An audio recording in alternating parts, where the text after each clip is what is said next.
The rain didn't just fall, it attacked. It drove down in violent, icy sheets, swallowing the Sovereign Yacht Club in a deafening gray roar. On the slick concrete pier, a thick steel hawser, the primary mooring line holding a $60 million mega-yacht, was pulled tight. Too tight. It hummed with a lethal, low-frequency vibration, shedding droplets of water like a wild animal trying to shake off the cold. The steel fibers were screaming, stretched to the absolute limit of their breaking point. On the teak deck of the yacht, Marcus Thorne, a 32-year-old logistics executive wearing a bespoke Italian tuxedo, crawled backward. His face was devoid of color. The arrogant sneer he had worn all morning was gone, replaced by the primal terror of a man who suddenly realized his money could not buy his survival. He screamed over the storm, begging someone, anyone, to save his wedding reception from being crushed against the jagged, concrete seawall. But nobody looked at Marcus. 300 wealthy guests, the yacht's captain, the terrified crew, and a newly arrived billionaire all stared past the Groom. They stared at the pier. Standing there, completely ignoring the freezing rain, was an old man in a faded, salt-stained maritime salvage jacket. The man didn't panic. He raised his weathered, scarred hand, making sharp, precise military signals to the terrified dockworkers. He commanded the storm. A black Rolls-Royce Phantom ignored the barricades, pulling up directly onto the flooded, dangerous pier. Elias Sterling, the billionaire owner of the North Star shipping empire, stepped out into the ankle-deep mud. Marcus, seeing his ultimate idol, scrambled to the railing, crying out for help, desperate to salvage his ruined day. But the billionaire didn't even glance at the Groom. He walked straight past Marcus's yacht, marched toward the old man in the torn jacket, brought his heels together, and snapped a perfect, rigid naval salute. Marcus stopped breathing, his mind fractured. But before the storm tore this wedding apart, and before a billionaire dropped to his knees in the mud, we must look at the heavy brass key the Groom threw into the ocean just hours earlier.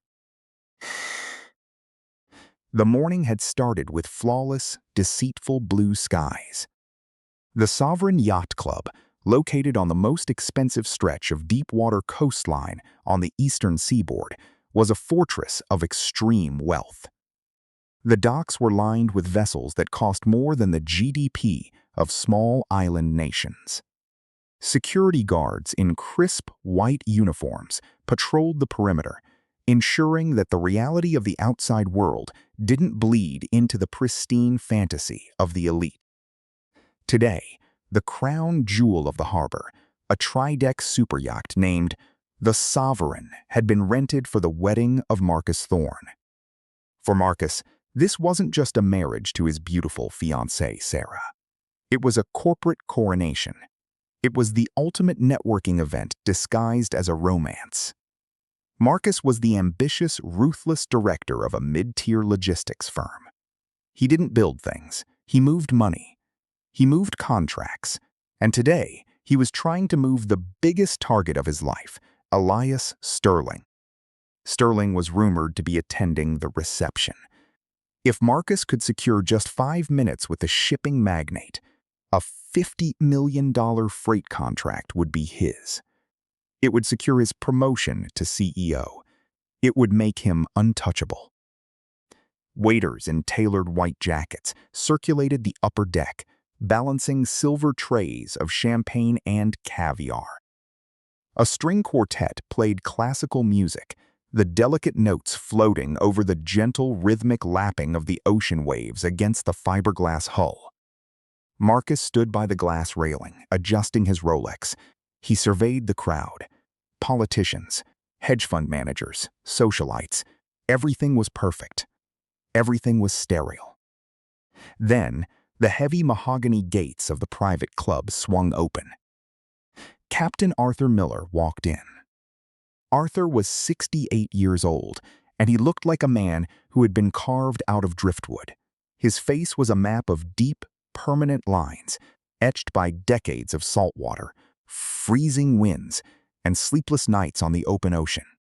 He didn't own a tuxedo. He didn't believe in them. Instead, he wore his heavy, dark navy salvage coat. It was faded at the shoulders, stained white with dried sea salt at the cuffs. It was the coat that had kept him alive during 30 years of pulling sinking freighters, burning oil rigs, and dead men from the abyss.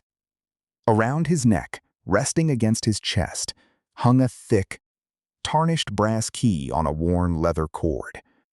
On his left wrist, strapped tightly over the thick fabric of his sleeve, was an antique brass aneroid barometer.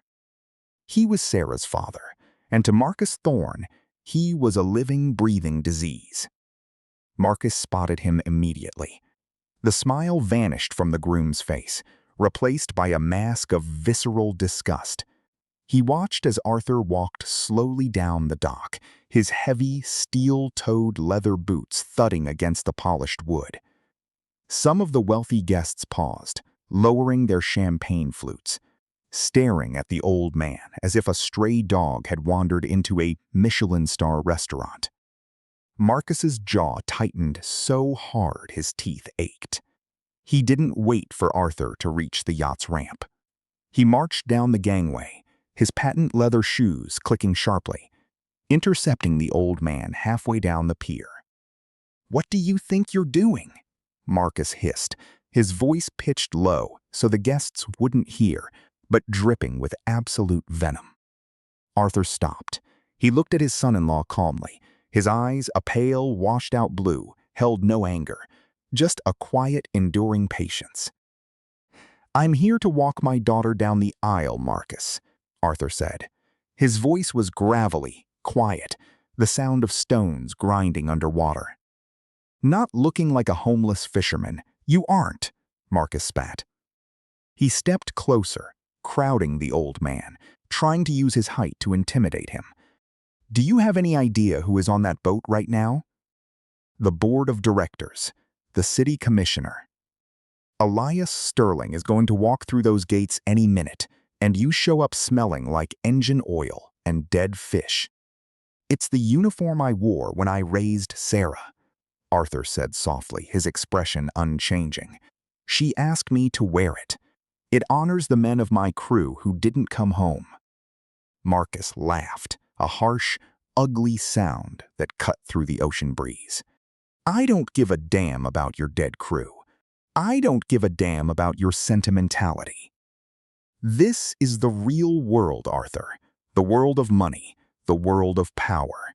Not your pathetic little tugboat fantasies. You're a trash cleaner for broken boats. You are an embarrassment to me, and you're an embarrassment to your daughter." Arthur didn't flinch. He didn't raise his voice. He just looked at Marcus, studying him the way a man studies a leak in a hull.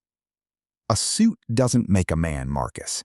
It just hides the boy underneath." Rage flared in Marcus's chest. He couldn't stand the old man's calm. He wanted him to cower. He wanted him to feel small. Marcus's eyes darted down to Arthur's chest, locking onto the heavy brass key hanging from the leather cord. It looked like a piece of junk from a pawn shop. "And what is this garbage?" Marcus snarled. He reached out and grabbed the key. "Are you wearing scrap metal to my wedding? You look like a junkyard dog on a leash." "Let go of that," Arthur said. For the first time, a warning edge crept into his voice. "That key is important." "Important?" Marcus sneered. "Nothing about you is important." Marcus yanked his hand back violently. The old leather cord snapped against Arthur's neck, leaving a red welt. Marcus held the heavy brass key in his fist, feeling its cold weight. "Marcus," Arthur warned, taking a step forward. "You want to know what I think is important," Marcus whispered, staring into the old man's eyes. Marcus wound up his arm and threw the key as hard as he could over the side of the pier. The brass key arsed through the bright morning air, catching the sunlight for a brief second before it hit the dark, deep water of the harbor. There was a soft splash, a few ripples, and then it sank instantly into the abyss, gone forever. Arthur stopped. He didn't yell. He didn't strike the younger man. He just stood there, breathing slowly, watching the ripples fade into nothing. "Get out," Marcus commanded, pointing a perfectly manicured finger toward the distant gates of the club. "If I see your face near my yacht again, I will have the Port Authority drag you out of here in handcuffs. Do you understand me? You don't belong here." Arthur turned his head. He looked at the luxury yacht. He could see Sarah in the upper window, wearing her white dress, looking out frantically, searching for him. Arthur's heart ached for his daughter. But he knew that causing a physical fight here, on her wedding day, would only ruin it for her. He didn't argue. He slowly turned his back on Marcus. But as Arthur turned, he didn't look at the gates. He looked down at his left wrist. The antique brass aneroid barometer. Arthur froze. The black needle on the dial, which had been resting comfortably in the fair zone all morning, was moving. It wasn't just dropping, it was plummeting. 15 millibars in less than 10 minutes. To a normal person, a drop in atmospheric pressure means nothing. To a veteran salvage captain, a rapid 15 millibar drop means only one thing: a localized, catastrophic atmospheric collapse. A microburst. It is the ocean's most terrifying ambush. Cold, dense air high in the atmosphere suddenly loses its buoyancy and crashes down to the surface like a massive, invisible bomb. There are no clouds to warn you. There is no slow buildup of wind. The sky stays perfectly blue until the very second the wall of air hits, bringing hurricane-force winds that can flatten buildings and capsize tankers in a matter of seconds. Arthur looked up. The sky was still blue. But the air around the docks felt suddenly heavy, dead. The seagulls that had been circling the harbor had vanished. The water, just moments ago lapping gently against the pylons, was now dead calm. The silence before the execution. Arthur spun back around. Marcus was already walking back up the gangway, adjusting his cuffs. "Wait!" Arthur barked, his voice suddenly carrying the hard, sharp bark of a commanding officer. Marcus paused, turning around with an exasperated sigh. "I thought I told you to leave." Arthur walked quickly to the base of the gangway, his eyes locked on the massive, multi-ton yacht. "Look at me, Marcus. The pressure is dropping too fast. There's a microburst coming right down on this harbor. You need to evacuate the upper decks. Drop the secondary anchors immediately and double up the spring lines on the port side." Marcus stared at him for a second, then let out a loud, mocking laugh. He looked up at the sky. "A storm? Are you insane? There isn't a cloud in the sky. It's 75 degrees. "The sky lies," Arthur shouted, pointing at the barometer on his wrist. "The pressure doesn't. If that wind hits this yacht broadside while it's tied tight to a single concrete pylon, the leverage will snap the main hawser line. If that line snaps, it's going to kill people on your deck, and this boat is going to be driven straight into the seawall." Several guests on the deck had stopped talking and were looking down at the commotion. Marcus felt his face flush with embarrassment. The old man was making a scene. "You are delusional," Marcus snarled. "You're just trying to ruin my day because you're bitter and broke. I paid $50,000 for this yacht rental. I am not ruining the atmosphere by telling everyone to hide inside because an old fisherman looked at his magic watch." "Marcus, listen to me." "Security," Marcus yelled, waving to a pair of guards in white uniforms standing near the gate. "Escort this vagrant off the premises. Now." The guards jogged over, placing their hands on Arthur's shoulders. Arthur looked at the guards, then back at Marcus. The old captain's eyes were filled with a profound, terrifying pity. "I'm leaving," Arthur said quietly, pulling his shoulders free from the guards. He looked at the massive steel cable holding the yacht to the dock. "But you can't fire the ocean, Marcus, and it doesn't care about your tuxedo." Arthur turned and walked away, his heavy boots echoing on the wooden planks. But he didn't leave the harbor. He knew what was coming. He walked past the luxury gates, down to the commercial maintenance pier just 50 yards away. He sat down on a heavy wooden shipping crate, crossed his arms, and kept his eyes locked on the yacht. He was going to wait. Because Arthur Miller knew the sea, and the sea was about to collect its debts. Inside the main cabin of the superyacht, the champagne continued to flow. The climate-controlled air hummed, filtering out the harsh smell of the ocean and replacing it with the scent of expensive floral arrangements and designer cologne. Sarah, looking stunning but pale in her custom silk gown, stood near the grand staircase. She wasn't smiling. She kept checking her phone, her eyes darting nervously toward the heavy glass doors that led to the open deck. "Where is my father?" she asked, her voice trembling with anxiety as Marcus approached her.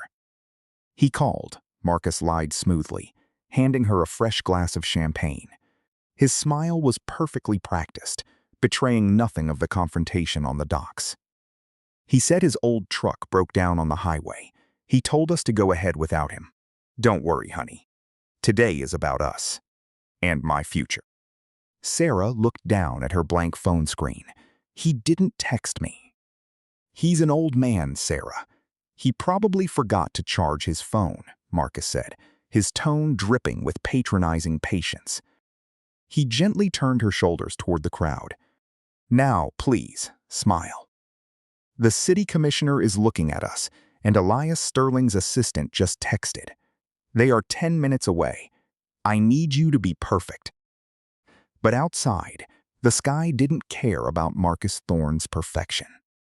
It didn't happen slowly. It didn't start with a gentle breeze or a few warning drops of rain. It happened in 3 agonizing minutes. A microburst, a localized, highly destructive column of sinking cold air, slammed into the bay. The first sign was a sudden, violent drop in temperature. It plummeted 20 degrees in seconds. The wealthy guests who had wandered out onto the open upper deck shivered, looking around in confusion. The clear blue sky above them bruised into a violent, churning purple-black mass, faster than the eye could process. Then the water in the harbor changed. A dark, terrifying ring of agitated whitecaps appeared in the center of the bay, expanding outward at lightning speed as the invisible downdraft hit the surface of the ocean and spread horizontally. "What is that?" a hedge fund manager asked, pointing his crystal champagne flute at the water.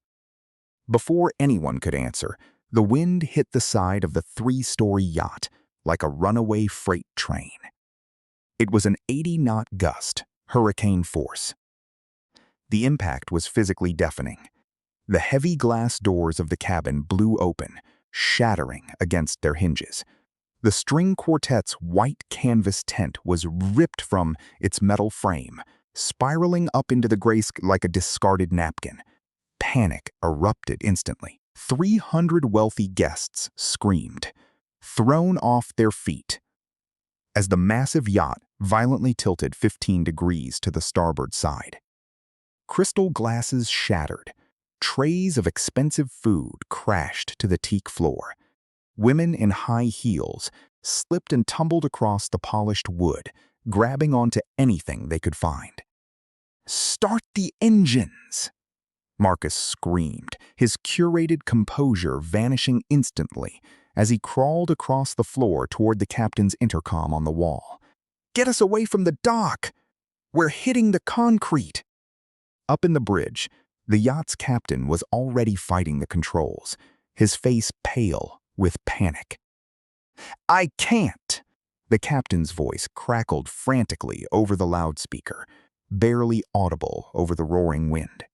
"The side thrusters aren't spooling fast enough to fight an 80-knot wind. We're tethered to the main pier. The wind is pinning us." The wind was pushing the massive deadweight tonnage of the luxury vessel directly away from the dock, acting like a giant sail.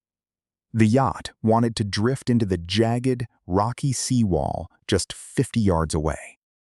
The only thing stopping it was the forward hawser line.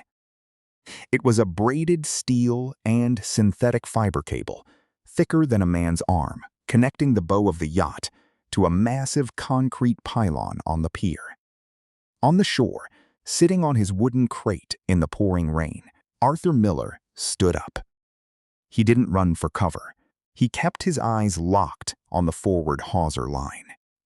Through the driving rain, he could see the water evaporating off the cable.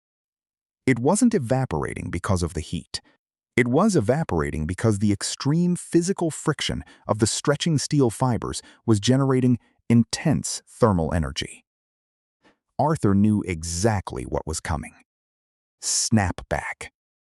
When a heavy mooring line reaches its breaking point under extreme tension, it doesn't just snap and fall.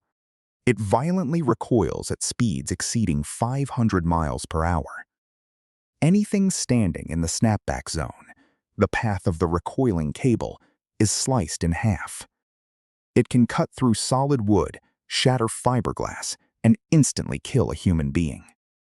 Arthur broke into a sprint, running parallel to the dock. "Get down!" Arthur roared, his voice cutting through the storm with the absolute, unquestionable authority of a man who had faced death 100 times. "Get down on the deck! Snap back!" On the upper deck of the yacht, Marcus froze. He was standing right next to the luxury wet bar, staring dumbly at the groaning steel cable holding the boat to the pier. He didn't know what snapback meant. He just knew his bespoke suit was getting wet. Bang. The sound wasn't like a breaking rope. It was like a military cannon firing at point-blank range. The steel hawser exploded. The cable whipped backward across the front deck of the yacht. It tore through the solid steel railing like it was made of wet paper. It slammed into the luxury wet bar, instantly shattering the marble countertop and thousands of liquor bottles into a blinding cloud of flying glass and splintered wood. Marcus shrieked. He dropped to the floor a fraction of a second before the heavy steel cable whipped through the space where his chest had just been.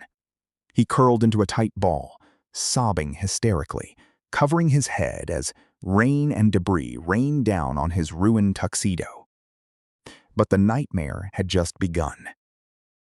The severed cable, now dead and heavy, plunged straight down into the churning water beneath the yacht, directly into the intake of the bow thruster. A horrible, bone-rattling grinding noise shook the entire vessel. The underwater propellers sucked the thick steel cable into their blades, instantly jamming the gears. A loud popping sound echoed from the engine room, followed by the terrifying whine of dying machinery. "We've lost steering," the captain screamed over the intercom, pure terror in his voice. "The bow thruster is jammed. We are dead in the water." Without the thruster to hold its position against the wind, the massive 3-story mansion of a boat was totally helpless. The wind caught the hull, pushing the yacht backward, drifting rapidly toward the jagged concrete seawall. If a vessel of that tonnage hit the concrete wall in an 80-knot wind, the hull would breach. The yacht would sink in the freezing, turbulent harbor in less than 10 minutes, taking 300 trapped, panicked people down into the dark. Inside the cabin, people were screaming, pressing their faces against the glass, watching the rocky wall getting closer and closer. Marcus was paralyzed on the floor, weeping, unable to move. His money meant nothing. His title meant nothing. His arrogance meant absolutely nothing against the crushing weight of the ocean. But on the commercial pier, Arthur Miller was already moving. He didn't have radio communications with the yacht. He didn't need them. He ran through the driving rain toward the heavy iron capstan winch bolted to the concrete pier. He flagged down 3 terrified dock workers who were trying to flee the storm. Arthur didn't use words. Words were useless in a howling microburst. He used standard Coast Guard emergency maritime hand signals. Sharp, aggressive, undeniable gestures. Hold, lock, pull. He pointed to the heavy emergency spring line, a massive coil of thick, weather-treated nylon rope resting on the dock. "Throw it to the stern!" Arthur commanded, his voice raw and booming over the tempest. A deckhand on the yacht, seeing the old man taking charge, managed to throw the lead line down to the pier. The dock workers caught it, dragging the heavy spring line across the concrete. "Wrap the capstan!" Arthur yelled. They threw the heavy rope around the iron capstan winch. But the yacht was already drifting too fast. The sheer momentum of the massive vessel was too much for the mechanical winch to catch in time. If the rope pulled taut too quickly, the friction would snap it just like the steel cable. It had to be eased in. It required manual, brutal physical leverage. Arthur didn't hesitate. He stepped behind the winch, grabbed the burning, wet nylon rope with his bare hands, and braced his heavy steel-toed boots against the concrete block. "Pull!" Arthur roared, his muscles straining against the immense weight of the yacht. The dock workers, fueled by the old man's terrifying, commanding presence, threw their weight onto the rope alongside him. The yacht groaned.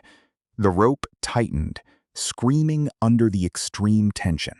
The thick nylon fibers began to smoke in the freezing rain from the sheer physical friction against the iron capstan. Arthur's hands, scarred from decades of pulling steel cables in the Bering Sea, began to bleed. The rough rope tore through his skin, burning his palms. He didn't let go. He didn't even blink. He leaned his entire body weight backward, acting as a human anchor against the fury of the storm. "Hold the line," Arthur commanded, his teeth gritted in agony. The yacht was 10 feet from the wall, then 5 feet. The heavy spring line stretched, groaning like a dying beast. Just 2 feet away from the jagged concrete sea wall, the yacht's stern violently jerked to a halt. Arthur had manually locked the pivot point. By holding the stern tight, he used the raging wind itself to swing the bow of the boat parallel to the wall, safely wedging the massive hull against the heavy, shock-absorbing rubber fenders lining the pier. The yacht slammed into the rubber fenders with a heavy thud, bouncing safely, pinned securely against the dock by the wind. The vessel was safe. Silence fell over the harbor, save for the steady, heavy pouring of the rain. The microburst had passed as quickly as it had arrived. On the deck of the yacht, the guests were frozen in shock. They slowly stood up, their designer clothes soaked, their expensive shoes ruined. They looked over the railing, staring down at the commercial pier. They saw the 3 dock workers gasping for air, collapsing onto the wet concrete, and they saw the old man in the torn, faded jacket, slowly unwrapping his bloody, trembling hands from the rope. And that was when the black Rolls-Royce Phantom pulled up. Elias Sterling, the billionaire founder of North Star Shipping, stepped out of his car into the aftermath of the storm. He ignored his driver attempting to hold an umbrella over him. He took in the entire scene in 5 seconds, the severed steel cable whipping against the hull, the jammed thruster, the yacht wedged safely against the fenders, and the bleeding old man standing by the capstan winch. Marcus Thorne, realizing who had just arrived, scrambled to his feet. He wiped his bleeding, bruised face, trying frantically to brush the shattered glass and mud off his ruined tuxedo. He pushed past his terrified bride and ran down the gangway onto the pier, splashing through the puddles. "Mr. Sterling!" Marcus gasped, his chest heaving. He forced a pathetic, desperate smile onto his face. I'm so sorry you had to see this. It's a total disaster. The yacht crew was completely incompetent.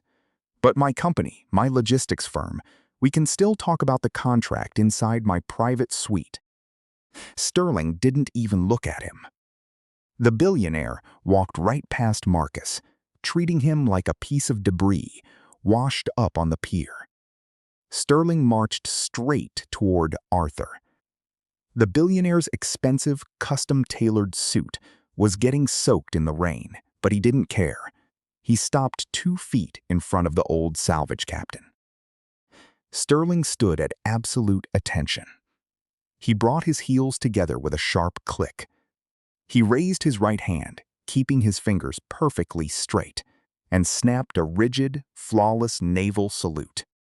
"Captain Miller," Sterling said, his voice thick with emotion, echoing loudly over the quiet, rain-slicked pier. "First Mate Sterling, reporting for duty, sir." Marcus stopped breathing, his brain completely short-circuited. He stared at the billionaire, then at the old man in the torn jacket. "Mr. Sterling," Marcus whispered, his voice trembling with confusion. "What are you doing? He's just a trash cleaner. He's a nobody." Sterling slowly turned his head, his eyes, cold and hard as glacier ice, locked onto Marcus. 32 years ago, Sterling said, his voice cutting through the silence like a knife.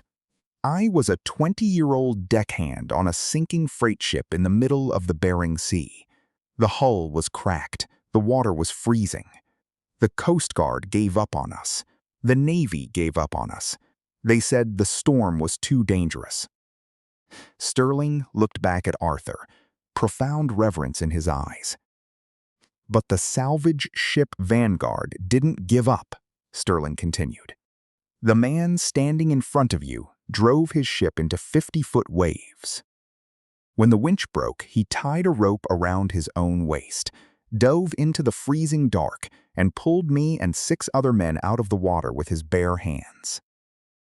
A collective gasp echoed from the guests, watching from the yacht's railing. "When we got back to shore," Sterling said quietly, "I had nothing. No money, no family. Captain Miller gave me his life savings, a $50,000 loan to buy my first cargo ship. Everything I have, everything my empire is built on, is because of the man you just called a nobody." Marcus turned pale, all the blood drained from his face. His legs began to shake uncontrollably. I didn't know. Sir, I swear I didn't know." "No, you didn't," Sterling said coldly, looking Marcus up and down with absolute disgust. "You only see what a man wears. You never look at what a man is." Sterling looked around the damaged pier, his eyes narrowing at the twisted metal barricades. "And I see you've had a little accident here at the club today. It's a good thing the owner of the harbor was here to save your life." Marcus blinked, wiping the rain from his eyes. The owner? "The Sovereign Yacht Club leases this land, Marcus," Sterling said, shaking his head. "And they lease it from Arthur. Didn't you wonder why he wears that heavy brass key around his neck? It's the original key to the harbor master's office. He bought this entire coastline 20 years ago with his salvage bounties." Marcus felt the world violently spin beneath his feet. He remembered the argument on the dock. He remembered grabbing the leather cord. He remembered yanking it from the old man's neck and throwing the brass key into the dark water, telling him he didn't belong. Sarah, who had slowly walked down the gangway, heard everything. She stood in the rain in her ruined wedding dress. She looked at her father's bleeding, raw hands. Then she looked at the man she had just married. She didn't scream. She didn't cry. Sarah reached up to her neck, unclasped the diamond necklace Marcus had bought her, and let it fall into the mud at his feet. She didn't say a single word. She just walked past Marcus, went straight to her father, and wrapped her arms around him, burying her face in his wet, salt-stained jacket. "Mr. Sterling," Marcus begged, tears finally mixing with the rain on his face. He fell to his knees in the mud. "Please, the logistics contract. My company needs that contract to survive the quarter." "There is no contract, Marcus," Sterling said quietly, turning his back on the groom. "I don't do business with cowards who insult their own family. You're finished." The storm eventually passed, leaving a quiet, gray calm over the bay. Marcus Thorne lost everything. Without the North Star shipping contract, his highly leveraged logistics firm filed for bankruptcy within the week. His board of directors, disgusted by his public behavior, fired him and stripped him of his stock options. Sarah filed for an annulment the very next morning, erasing their marriage from the legal records before the ink was even dry on the certificate. Arthur Miller didn't press charges against Marcus for the assault. He didn't need to. The universe had already taken care of the debt. However, Arthur didn't renew the land lease for the elite Sovereign Yacht Club. He evicted them. In their place, he used his vast wealth and harbor space to build a state-of-the-art maritime rescue academy, offering free training, boarding, and education to young men and women from working-class families. He didn't wear a suit to the grand opening. He wore his faded, salt-stained salvage jacket, and standing right beside him, holding the ceremonial ribbon, was the billionaire Elias Sterling. A tailored suit might hide a man's arrogance, but it can never give him courage when the storm hits.